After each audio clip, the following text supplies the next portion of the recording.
భలే భలే నేస్తాలు భలే భలే పాఠాలు మన బడిలో. అందమైన అక్షరాల్ని కథల్లా ఆటల్లా నేర్చుకుందాం.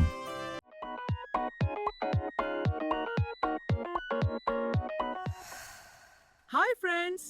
Hi friends.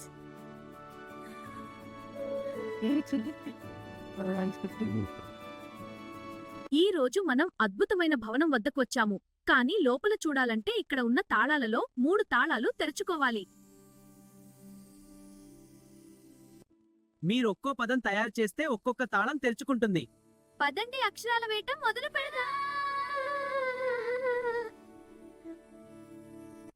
గా మా నం.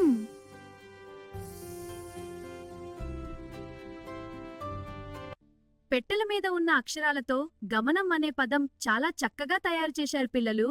Very good.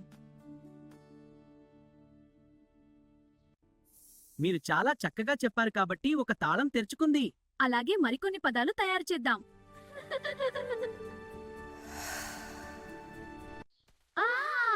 ఈ తోట ఎంత అందంగా ఉంది.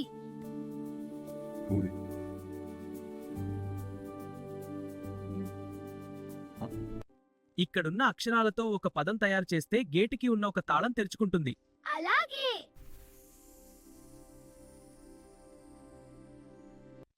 ఊ పా వా నం. షబాష్ చిట్టి బన్ను. ఉపవనం అనే పదం చాలా చక్కగా తయారు చేశారు. Very good. పదండి మరికొన్ని పదాలను తయారు చేద్దాం. అబ్బా, ఈ కొలంలో ఉన్న మొగ్గలు చాలా అందంగా ఉన్నాయి.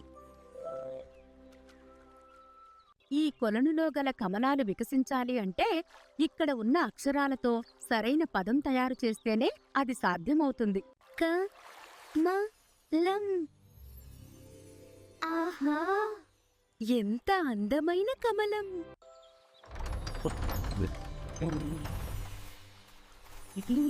బా, ఈ భవనం చాలా బాగుంది. భవనం లోపలికి వెళ్దాం. అయ్యో, తలుపులు మూసి ఉన్నాయి. ఎలా లోపలికి వెళ్ళడం? ఈ భవనం తలుపులు తెరుచుకోవాలంటే ఇక్కడ ఉన్న అక్షరాలతో ఒక పదం తయారు చేయండి.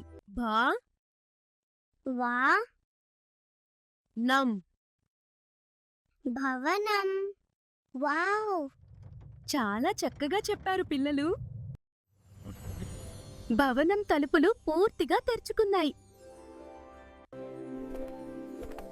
చాలా చక్కగా కొత్త పదాలను తయారు చేశారు పిల్లలు. Very good. మనం ఇంతవరకు గమనం, ఉపవనం, కమలం వంటి పదాలు నేర్చుకున్నాం. మీరు చాలా తెలివైన పిల్లలు. Very good. చిట్టి బన్ను. మనం ఇప్పటి వరకు ఏ ఏ పదాలు నేర్చుకున్నాం? ఒకసారి చెప్పండి. మా, అప్రు, గా, గా, నం అక్షరాల నుంచి గమనం పదం ఏర్పడింది. చాలా చక్కగా చెప్పావు బన్ను. పా, వా, ఉ, వా, ఉవనం అక్షరాల నుంచి ఉపవనం పదం ఏర్పడింది. చాలా చక్కగా చెప్పావు చిట్టి. వా, దోక్తో, నం, భా అక్షరాల నుంచి గ భవనం ఏర్పడింది. చాలా చక్కగా చెప్పావు బన్ను. మా, కౌ, లం, లం, కా అక్షరాల నుంచి కమలం పదం ఏర్పడింది. చాలా చక్కగా చెప్పావు చిట్టి. మీరింత చక్కగా పదాలు తయారు చేసినందుకు మీకు ఒక బహుమతి నేనిస్తున్నాను. Thanks friend. Bye friends. వెళ్ళొస్తా, మళ్ళీ కలుద్దాం. Bye friend.